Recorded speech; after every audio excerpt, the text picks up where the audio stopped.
Olá, estamos aqui no nosso programa Um Fato, Duas Visões, um programa da Faculdade de Ciências Humanas e da Saúde e da Faculdade de Educação. Junto comigo, como sempre, a professora Neide de Aquino Noves. Tudo bom, Neide? Olá, bem-vindo a todos e a todas, né? E especialmente o nosso convidado, né, Márcia? Então, nosso convidado de hoje é o professor Carlos Hubner.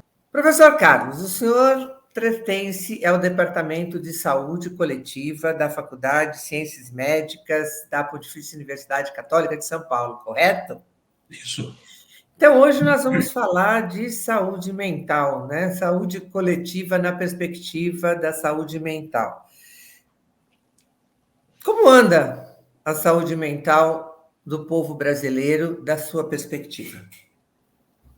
Então, a saúde mental tem as suas peculiaridades, né? Assim, como outros aspectos da saúde, ela está inserida num momento histórico, né? Então, nós tivemos uma certa reconfigurada nesses últimos 3 anos, 2 anos e meio, da pandemia para cá, né? Quer dizer, não houve uma mudança dramática, mas houve uma mudança perceptível, porque a pandemia mudou a nossa inserção no mundo, a nossa liberdade, os nossos medos, né? E isso teve um reflexo, mesmo que assim, periférico, na saúde mental. A saúde mental tem o seu espaço na coletividade, quer dizer, tem lá o seu X% de normalidade e o seu Y% de alterações ou de patologias, mas, claro, o ser humano, quer dizer, o foco do estudo e do trabalho em saúde mental, ele teve uma necessidade assim, drástica, repentina de adaptação, com várias mudanças, e isso respinga na saúde mental, claro. Como o senhor acha que foi a mudança mais drástica ou a incidência maior de patologias que esse movimento da pandemia trouxe para a luz? Tá. Márcio, assim, num primeiro momento, fizeram um forrobodó a respeito de saúde mental, de doença mental vinculada à pandemia. E com o passar do tempo, quer dizer, na medida em que foram se estruturando os estudos, se percebeu que, assim, o X ou o Y de doença mental não teve um aumento assim, exuberante no início da pandemia. O que houve, sem margem de dúvida, assim, é um aumento do sofrimento desde que se iniciaram as medidas de contenção, de restrição de liberdade e tal.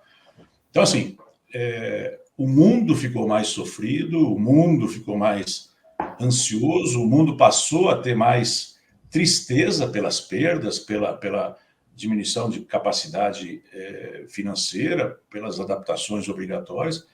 Assim, houve um aumento da média de ansiedade, de tristeza universal, mas não necessariamente houve um aumento de doenças, né? Quer dizer, as doenças que acontecem ou aconteciam pré-pandemia continuaram acontecendo na pandemia, só que a média universal de ansiedade, de medo, de insegurança, de tristeza aumentou, mas não de doença. Quer dizer, aumentou esse jeito de ser das pessoas, mas os que já estavam doentes continuaram no seu processo de doença, os que viriam a ficar doentes ficaram doentes e por aí vai. Mas, assim, houve uma adaptação obrigatória, mas com esse plus de ansiedade e de tristeza. Sim. Não sei se eu respondi a sua pergunta, Marcia. Eu queria colocar dentro dessa sua fala uma dúvida que eu ouço muitas pessoas falarem. Quer dizer, parece que a doença mental acometeu toda a população, do mundo todo. Todo mundo acabou está dentro da perspectiva da saúde mental. O que eu gostaria de saber existe, por parte, como o senhor mesmo colocou, a doença, mas alguns sinais de alguns problemas de ordem emocional, né? Quer dizer, as nossas emoções foram alteradas, né? Muito alteradas ou potencializadas.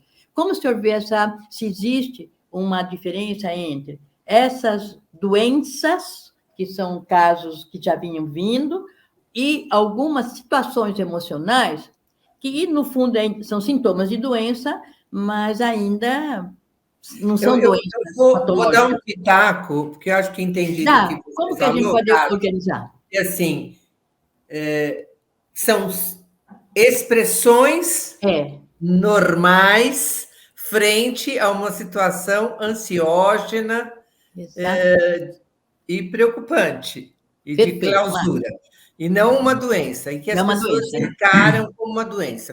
Qual é a sua perspectiva a esse respeito? Olha, isso aí. Aí eu acho que nós quase vamos chegar na mudança do nome do programa, que vai ser um fato e uma versão. Eu concordo com você, Márcia. Quando a colega fala de todo mundo ficar doente, aí é um problema conceitual, né? Quer dizer, se todo mundo é doente, ninguém é doente. Quer dizer, se todo mundo é doente, é normal agir daquele jeito, né? Existe uma régua que se passa, e não sou eu quem passa, isso são os deuses das especialidades que traçam uma linha assim, olha, até aqui você está parte desse grupo maior da curva de Gauss, quer dizer, a partir daqui você destoa, e isso nós chamamos de transtorno, de distúrbio, de doença, aí cada um dá o nome que quer, né? Mas assim, o nosso grande Deus, o nosso grande guru, na medicina, não na saúde mental, mas na medicina, é a estatística, quer dizer, o que destoa da maioria é o que a gente tem que procurar por que destoa da maioria e, eventualmente, tratar. Então, assim, o que houve foi um aumento médio do sentimento desagradável de apreensão, de medo, de cuidado, de tristeza com as perdas ou com as perdas e com o bombardeio de notícias ruins que a gente teve durante muitos meses, né? Quer dizer, ligava o rádio para ir para o trabalho, estatística de morte. Ligava a televisão, aumento da curva de morte, gente sem lugar para enterrar. Quer dizer, Deus o livre.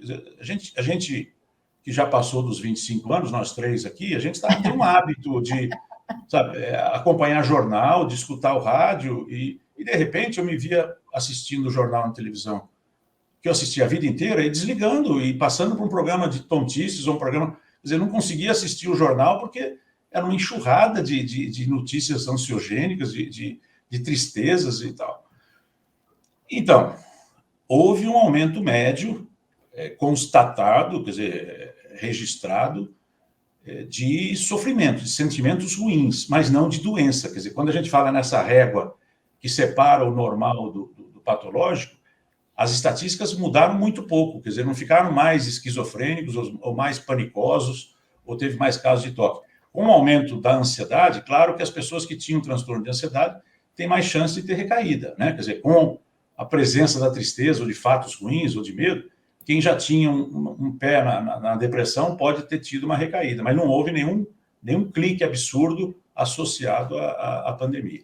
Mas aí são dois momentos, Márcia. Assim, aí tem o momento do início, né? Depois se começou a constatar as alterações, né? E a mudança, assim, num primeiro momento, positivou da Covid duas opções, né? Ou morre ou segue vivo, né? Quer dizer, basicamente, grosseiramente. Agora, depois de 2 anos, começou a se ver o estrago que no começo era silencioso ou invisível, mas o estrago fisiológico, biológico, que a Covid deixa na pessoa que não morre, né? Então, assim, problemas musculares, problemas emocionais, problemas cognitivos, sequelas, várias sequelas dessa infecção potencialmente grave pelo vírus da Covid, né? E agora que está se pensando isso, porque no primeiro momento era simples, morreu ou viveu, né? Agora que está vendo os que tiveram Covid que estão apresentando as sequelas da infecção. Eu fico pensando aqui duas Você me alertou para não fazer resposta longa, né, Márcia? Mas eu sou teimoso, não sempre fui teimoso. Não, quando eu acho que está longo demais, eu interrompo, pode ficar cegado. Você sabe que tem duas coisas que me pegaram aqui. Uma é, assim, como que as pessoas que estão nos ouvindo, elas podem identificar ou ter clareza de que ela está excessivamente ou ela está fora da regra, então é importante que ela recorra a um tratamento psicológico, psiquiátrico. E a outra coisa é uma eterna questão entre psicólogos e psiquiatras, que é a medicalização, né? O quanto se medica ou não se medica, situações que você consegue constatar externamente que há motivo para a ansiedade, para a tristeza, para a depressão. Essa eterna briga já foi pior, né, Márcia? Antes Muito. era mais cruel, assim. Hoje existe já um trabalho parceiro e obrigatório, né? Porque são leituras diferentes, né? Quer dizer, você tem o viés de fisiologia e tem o viés de normalidade de comportamento ou de grau de sofrimento. Mas essas não são atividades antagônicas, né? Não são coisas que se excluem, né? Agora, a gente tem os nossos normatizadores, quer dizer, nós temos critérios universais que nos ajudam a fazer diagnósticos. E dependendo do diagnóstico, você tem protocolos, você segue. O protocolo, claro, não serve para aquele doente peculiar que tem as suas características, mas serve para doenças, né? O protocolo ele é feito para determinadas doenças. Se você detectou doenças, você tem opções de tratamento. Agora, o medical não é ideológico, né? Quer dizer, você tem aí uma leitura da normalidade, e essa leitura da normalidade inclui o funcionamento biológico, e você tem potenciais de retorno, de volta ao ponto de equilíbrio. A necessidade de uma abordagem psicológica na psiquiatria não é muito diferente da necessidade de um acompanhamento psicológico num indivíduo infartado, ou num indivíduo com diabetes, ou num indivíduo com fratura repetitiva de fêmur. Quer dizer, a pessoa que não consegue lidar de uma forma saudável com situações, seja o campo da doença que ele estiver, ele precisa de um acompanhamento psicoterápico, né? Nós não temos, na psiquiatria, muito mais necessidade de um acompanhamento psicoterápico do que outras especialidades, né? Tem alguma pista, doutor Carlos, que o senhor falou, envolvimento saudável, quer dizer, como lidar nessa situação que vivemos, algumas pistas para as pessoas se tornarem mais saudáveis no sentido da nossa ação mesmo enquanto pessoas, né? Porque senão toda a população, como você sugere? Tem sim, tem várias pistas e essas são acessíveis aos montes, né? Quer dizer, nos programas televisivos tem boas orientações, na internet tem boas orientações, mas passa basicamente, por isso que é a especialidade da psicologia, assim, você se conhece, né? Você tem a obrigatoriedade de saber seu ponto de bom funcionamento, onde é que eu estou confortável, né? Na medida que você percebe que tem algum desconforto, quer dizer, o que eu faço que me deixa de volta no meu ponto de bom funcionamento, o que eu faço que eu pioro. Eu estou falando óbvio, mas assim, muita gente acaba fazendo coisas que pioram o estado em vez de melhorar o estado. Então, e você simplifica essas coisas, por exemplo. Oi? Eu assisto o meu jornal na televisão e fico agoniado, né? E aí eu me percebo já antes do jornal ou durante o dia mais agoniado. Para que eu vou dar um acréscimo nessa agonia assistindo esse jornal, né? Quer dizer, por que eu vou fazer isso? Olha, me faz uma falta nada porque fechou meu clube, ou eu jogava minha bola, ou eu fazia atividade física lá na academia e não posso mais fazer. O exercício físico é dos melhores calmantes que existem, né? Então, tem muita gente que atinge o seu ponto de bom funcionamento na academia, ou na bicicleta, ou jogando bola. E, de repente, a pandemia cortou tudo, né? Fechou tudo. Eu vou subindo meu nível de ansiedade, vou passando muito mal. Então, o que eu preciso fazer? Uma alternativa, quer dizer, achar um lugar que eu não vá correr risco, que eu possa fazer uma caminhada, que eu possa ter o efeito exercício, que é o que me faz um efeito calmante, né? Então, não posso mais sair com minha turma de amigos, eu acho uma alternativa para isso, mas tentar manter o meu equilíbrio, manter a minha homeostase, que é esse ponto saudável do nosso funcionamento. Eu acho super importante essa sua fala, porque mostra que qualquer pessoa pode buscar esse equilíbrio, tá certo? É acessível, né? Você não precisa pagar o olho da cara para ir num baita especialista, quer dizer, coisas simples, mas que, assim, não garantem uma saúde eterna, uma longevidade infinita, mas te ajudam a manter o seu equilíbrio, porque você entra num estado de mais ansiedade, você entra num patamar diferente do seu, Isso não é só emocional, psicológico, uma nuvenzinha de estresse que passa por cima da gente.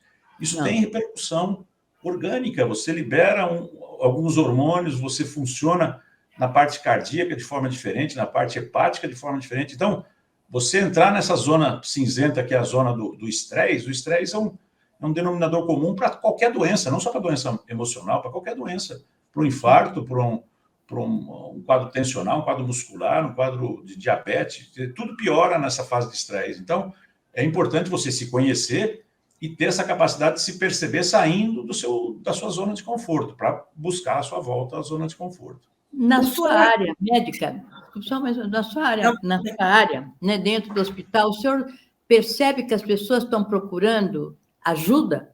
Existe uma procura maior nesse momento, não é pós-pandemia, porque nós estamos ainda assim, nesse momento, ainda a população está procurando ajuda ou está ausente dessa ajuda?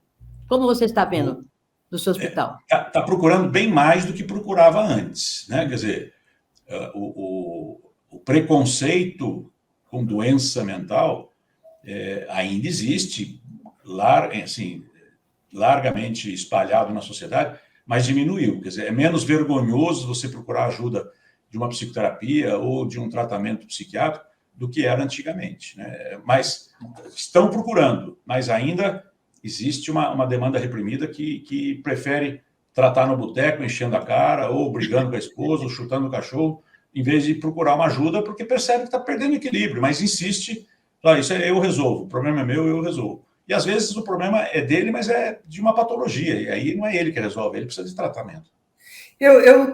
A gente tem falado muito de pandemia, mas de alguma forma a pandemia vai entrando, vamos dizer, num modus operandi que já não nos assusta tanto. Há alguns picos como agora, né, que parece que há uma nova cepa aí, as pessoas mais preocupadas, mas eu tenho sido procurada, não sei você, pelos jornalistas para saberem a respeito da saúde mental com as questões políticas, né? Lógico, agudizado no momento próximo à eleição, mas que ainda não estão, vamos dizer, definidos, uma vez que ainda não se tomou posse, e aí é uma série de reações. Como é que você viu isso? Como é que isso apareceu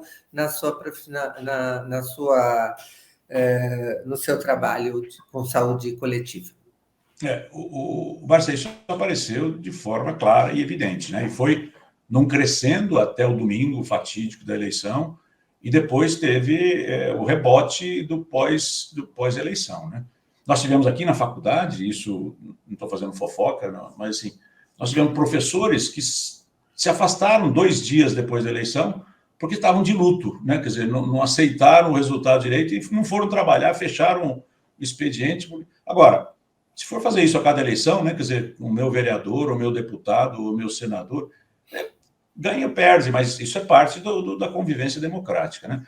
Agora, o que aconteceu foi essa polarização desnecessária, né? Quer dizer, nós tínhamos, de um lado Deus, do outro lado o diabo, e na outra visão, de um lado Deus, do outro lado o diabo, quer dizer, uma intolerância, um radicalismo que só tende a aumentar muito essa querelância, essa brigaiada e briga sangrenta, briga com gente muito próxima, amigos de 30 anos, parentes. Quer dizer, não, sabe, se você tem essa leitura da eleição, você não é mais meu amigo, você não merece mais ser chamado de primo. Quer dizer, espera um pouquinho. Quer dizer, a eleição, a democracia, a escolha faz parte da nossa vida, mas não é a coisa vida ou morte. Sem isso ou com isso eu vou viver, eu vou morrer. Mas foi muito emocional, foi muito sangrenta essa disputa. Na parte emocional, isso repercute também, né? Gente que entrou em um luto honesto com o resultado da eleição e uma não aceitação. Quer dizer, olha, eu só aceito a regra do jogo se eu ganhar, se eu perder, eu não aceito a regra do jogo. Não é bem assim que a coisa funciona. Outro ponto também que é muito complexo, né? Não sei se você tem alguma pista para nós, são os adolescentes, né, doutor Carlos? Quer dizer, essa saúde da adolescência, essa polarização, essa agressividade, esses problemas que a gente está vendo, o senhor tem alguma observação em relação à adolescência?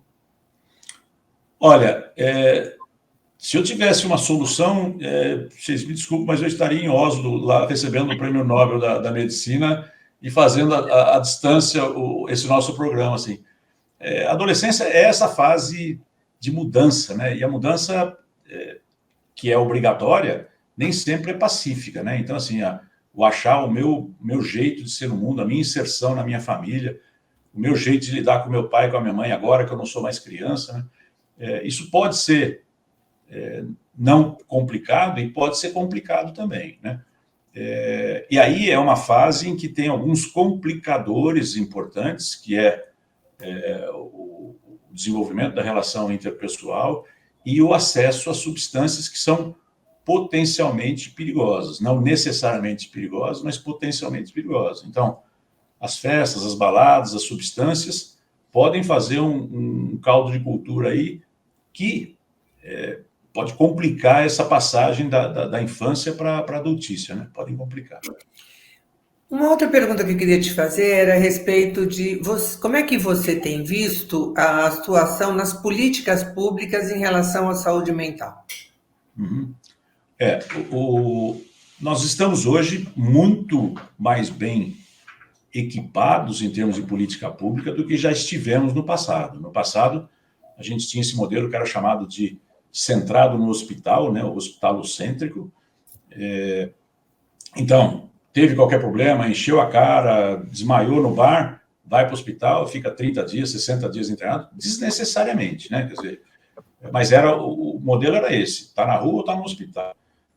E aí nós passamos por um modelo ruim também, que foi a deshospitalização radical, quer dizer, cortaram-se lugares e oportunidades de tratamento Brasil afora. Quer dizer, então, assim, o hospital psiquiátrico virou sinônimo de coisa antiga, de coisa desnecessária, o que é uma loucura, como se a gente abatesse a psicose, o desequilíbrio, a crise aguda por decreto. Quer dizer, de repente, não precisa de hospital psiquiátrico mais. Isso foi uma loucura também, porque houve um esvaziamento forçado, obrigatório dos hospitais, e acabou acontecendo um movimento cruel de cadeização do paciente psiquiátrico. Quer dizer, o paciente não tinha um lugar para internar, fazia uma bagunça na rua, quebrava a cara, brigava, ou entrava num bar e comia e não pagava porque estava em surto, em vez de ir para o hospital, foi para a cadeia. Então, muito paciente que deveria estar em tratamento acabou sendo preso irregularmente ou desnecessariamente.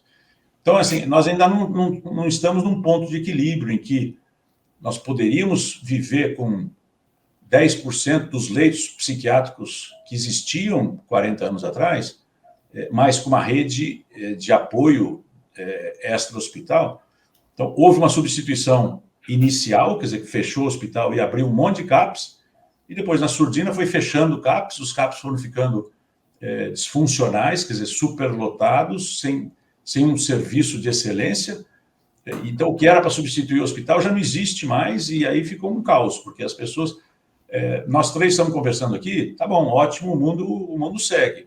Mas quem tem um doente grave em casa, está um inferno, está vivendo uma vida de louco, porque precisa, às vezes, nas crises, de um lugar em que proteja o paciente e a família, e não tem mais esse lugar à disposição. Então, é uma loucura.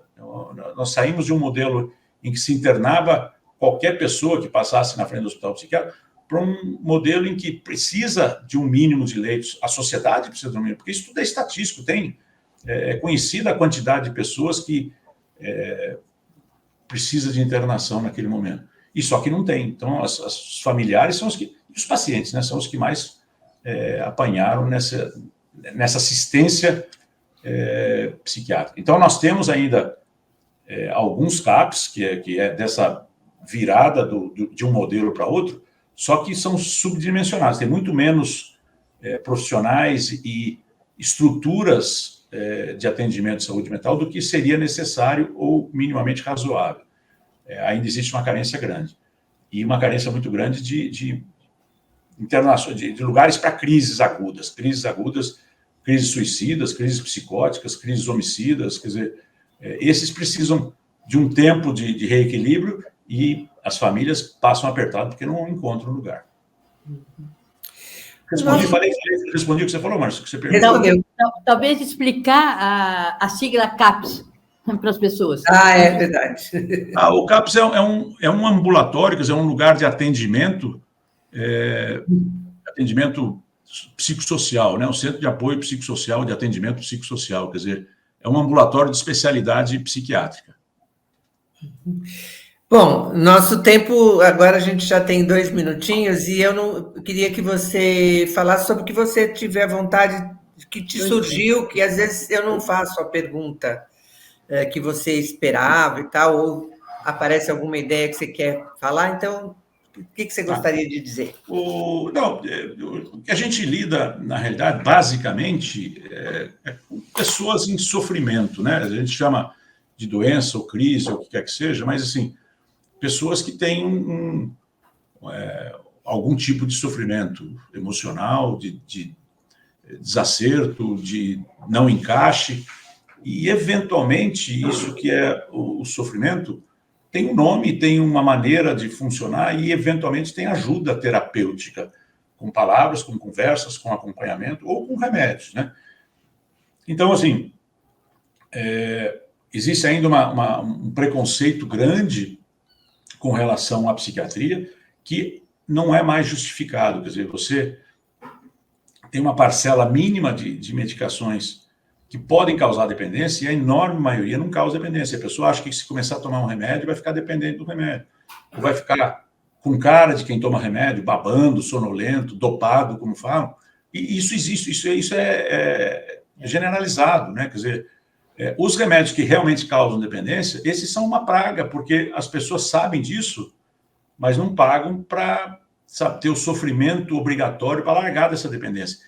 E esse sofrimento, na maioria das vezes, é causado pelo médico. Essa dependência é causada pelo médico, que são os chamados faixa-pretas, os calmantes, né? Quer dizer, isso, uma parcela desproporcional de indivíduos da sociedade, pessoas insuspeitas, não conseguem dormir sem o seu Rivotril, ou sem o seu Lorax, ou sem o seu Frontal. E esses remédios, eles vão perdendo efeito com o passar do tempo. Chega uma hora, você está tomando remédio não para passar bem, você está tomando remédio para não passar mal, para não ter abstinência, né? Então, são remédios perigosos, remédios que têm que ser usados com cuidado. São ótimos para ser usados de forma adequada. Muito obrigada. A gente gostaria de continuar conversando com você, mas o nosso tempo é de aperitivo, né, Neide? De aperitivo. Obrigada pela sua presença.